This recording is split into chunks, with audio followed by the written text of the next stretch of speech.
Айтылым адамдар арасындағы тілдік қатынасты жүзеге асыратын сөйлесім әрекетінің бір түрі. Жасанды интеллект көмегімен оқушылардың айтылым дағдысын қалай дамытуға болады? Ол үшін айтылымның мына ішкі дағдыларына назар аудару керек. Қарым-қатынасқа түсу функцияларын қолдана білу, дыбыс үндестігінің ерекшелігін ескеру, ым-ишара, мимика, сөйлесу барысында адамдарды қызықтырып тілдесуге тартудың жолдарын білу. Қазақ тілі мен әдебиеті, орыс тілі мен әдебиеті пән кіріктіріп оқытуда нені ескерген жөн? Пәнаралық байланыстың мына түрлеріне назар аудару қажет.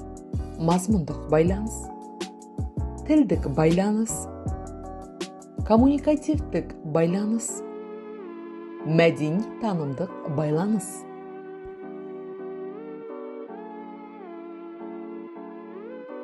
Бірінші мысал.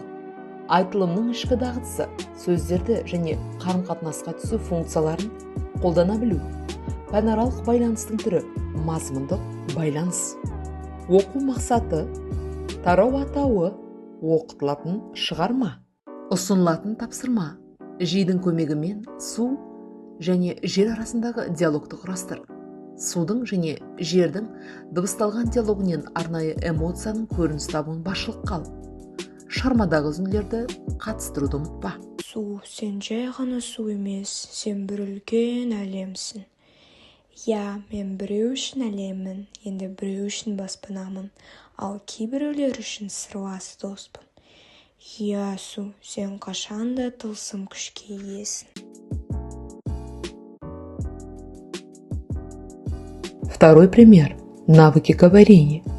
Умение использовать интерактивные стратегии.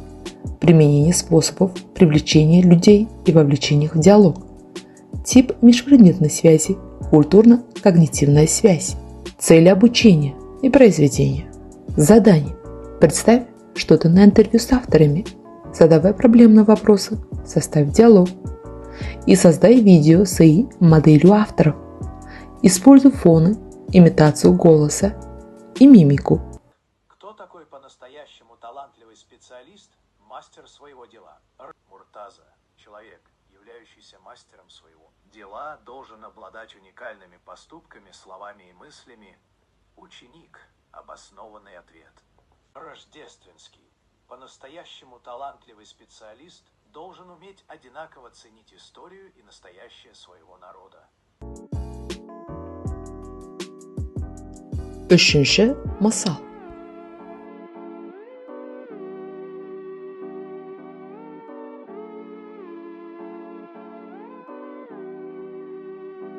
Каких результатов можно достичь, развивая навыки говорения, учащихся 8 класса посредством использования ИИ?